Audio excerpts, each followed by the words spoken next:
राज्यात सुरू असलेली पोलीस भरती प्रक्रिया सध्या मोठ्या वादाच्या भोवळ्यात सापडली आहे। भरतीतील शारीरिक चाचणीमध्ये असलेल्या 800 मीटर धावण्याच्या निकषावर उमेदवारांनी आक्षेप घेतला आहे। या प्रकरणी उच्च न्यायालयात याचिका दाखल करण्यात आली आहे। याचिकाकर्त्यांनी धावण्याच्या वेळेचे निकष अव्यवहार्य आणि अन्यायकारक असल्याचा दावा केला आहे। विशेषतः ग्रामीण भागातील उमेदवारांना याचा मोठा फटका बसत असल्याचे सांगण्यात आले। कोविड नंतर अनेक उमेदवारांच्या शारीरिक क्षमतेवर परिणाम झाला असल्याचेही याचिकेत नमूद आहे। 800 मीटर धावण्याची चाचणी अचानक लागू केल्याने तयारीसाठी पुरेसा वेळ मिळाला नसल्याचा आरोप आहे।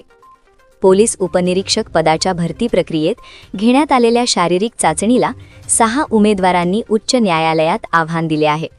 800 मीटर धावण्याच्या चाचणीत गंभीर तांत्रिक चुका आणि गैरसोयी झाल्याचा आरोप याचिकेतून करण्यात आला आहे। याची दखल घेत उच्च न्यायालयाच्या गोवा खंडपीठाने राज्य सरकार, गोवा कर्मचारी निवड आयोग आणि पोलीस महासंचालकांना नोटीस बजावली आहे। डिसेंबर 2025 मध्ये आल्तिनो येथील पोलीस मैदानावर ही चाचणी घेण्यात आली होती।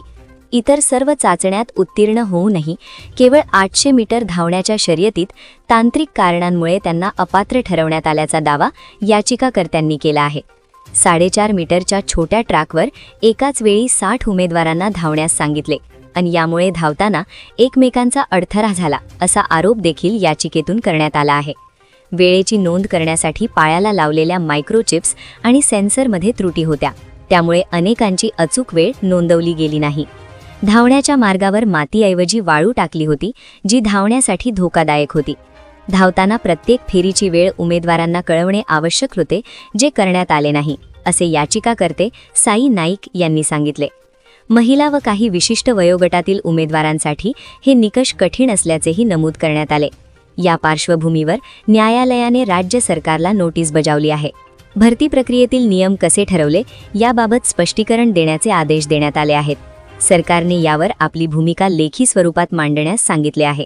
न्यायालयाने उमेदवारांच्या तक्रारी गंभीर असल्याचे निरीक्षण नोंदवले आहे। दरम्यान सुनावणी पूर्ण होईपर्यंत भरती प्रक्रियेवर प्रश्नचिन्ह निर्माण झाले आहे। काही उमेदवारांनी भरतीला तात्पुरती स्थगिती देण्याची मागणी केली आहे। राज्य सरकारकडून मात्र भरती प्रक्रिया नियमबाह्य नसल्याचा दावा केला जात आहे। पोलीस दलात शारीरिक तंदुरुस्ती आवश्यक असल्याचे सरकारचे म्हणणे आहे। तथापि निकष ठरवताना सर्व घटकांचा विचार झाला का यावर न्यायालय लक्ष ठेवून आहे।